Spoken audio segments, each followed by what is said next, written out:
We're all chasing fire, but few understand its true cost. Everyone talks about ambition, about reaching for the stars, about innovation.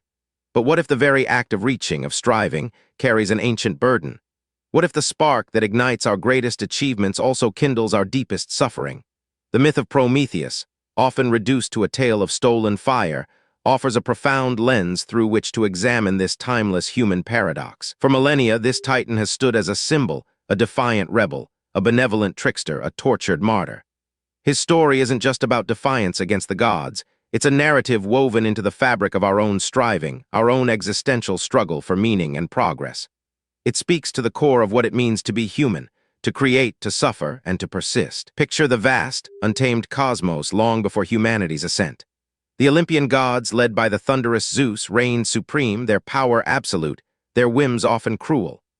Mortals, if they existed at all, were mere shadows, shivering in the cold, ignorant darkness, utterly reliant on the capricious will of the divine. Into this desolate landscape steps Prometheus, a titan who, unlike his brethren, foresaw the eventual triumph of Zeus. He was a being of immense intellect and foresight, but also, crucially, of profound empathy. He saw the plight of nascent humanity, their helplessness, their lack of agency, and felt a stirring compassion. Zeus, however, had little interest in elevating mortals. He preferred them subservient, dependent. The narrative diverges here depending on the version. Some say Zeus wanted to destroy humanity, others that he simply didn't care. But the outcome was the same. Humanity was left without the tools, without the knowledge to truly flourish. It was Prometheus who defied this divine indifference. He became humanity's advocate, their champion. His first act of defiance wasn't fire, but a trick involving a sacrifice. He presented Zeus with two portions, one all the meat hidden under a layer of bone and fat, the other bones disguised with tempting fat. Zeus, tricked, chose the bones, forever condemning gods to receive only the inedible parts of sacrifices, while humans enjoyed the bounty. This initial act, seemingly minor, set the stage. It established Prometheus as a boundary crosser, a subversive force challenging divine order. But the true game changer, the ultimate gift, was fire. Not just any fire, but the celestial fire, the very flame of Olympus, previously reserved for the gods. Prometheus stole this fire, hiding it in a fennel stalk, a seemingly mundane vessel for such a sacred power. He brought it down to earth, to the shivering, ignorant humans, and with that single act, everything changed. Humanity was given the power to forge tools, to cook food, to warm themselves, to create civilization itself. This wasn't just physical warmth. It was the spark of consciousness, of innovation, of ambition. It was the ability to shape their own destiny, to rise above mere survival. This fire, metaphorically, is the very core of our ingenuity, our drive to understand, to build, to master our environment. But with this incredible gift came an equally immense cost. Zeus, enraged by Prometheus's defiance and the elevation of mortals, decreed a punishment of unimaginable cruelty. Prometheus was chained to a rock in the Caucasus Mountains, an eagle sent daily to devour his liver, which would regenerate overnight, only to be consumed again, day after agonizing day, for eternity. This suffering isn't just a dramatic flourish. It's central to the myth's power. It symbolizes the price of ambition, the burden of innovation, the inevitable pain that accompanies the pursuit of knowledge and progress.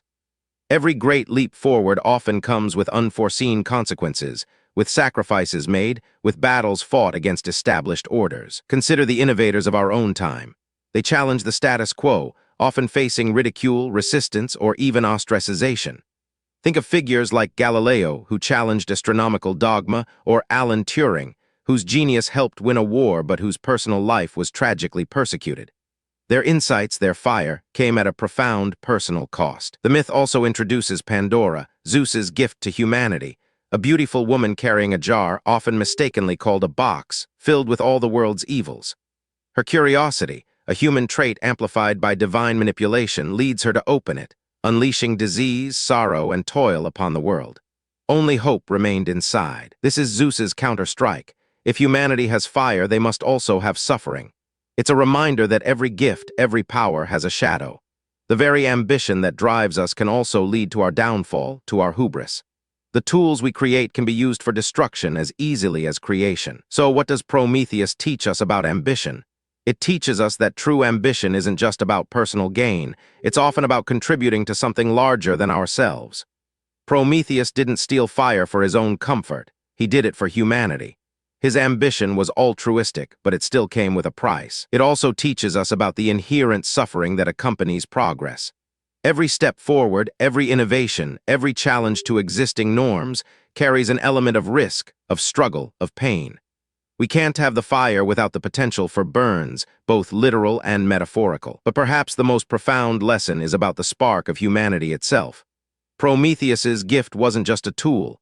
It was the catalyst for our self-awareness, our capacity for empathy, our drive to create meaning in a seemingly indifferent universe.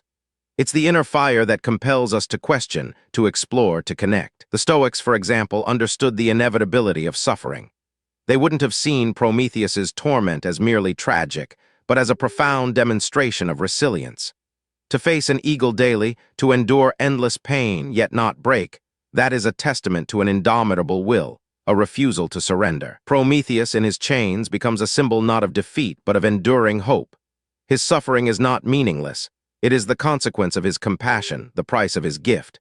And in that, there's a strange beauty, a powerful lesson in accepting the duality of creation and destruction, joy and sorrow. His eventual release by Heracles signifies that even the most eternal suffering can find an end. It suggests that while we may bear the consequences of our ambitions and innovations, we are not condemned forever. There is always the potential for liberation, for healing, for moving beyond our struggles. So, as we navigate our own lives, striving for success, pursuing our passions, building our futures, the myth of Prometheus stands as a powerful guide. It reminds us to temper our ambition with foresight, to understand the costs involved, and to embrace the inevitable suffering that comes with growth. It compels us to ask, what fire are we chasing? What are we willing to endure for it?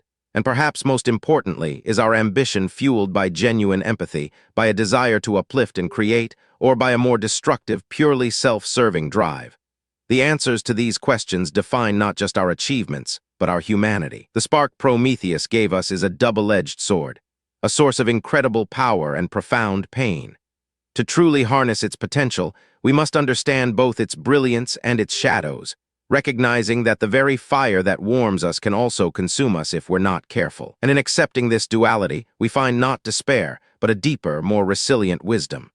We learn to live with the fire, to use it wisely, and to understand that the pain it sometimes brings is an intrinsic part of what makes us truly alive, truly human. If you've ever felt the weight of your own ambition, perhaps the story of Sisyphus holds another piece of the puzzle.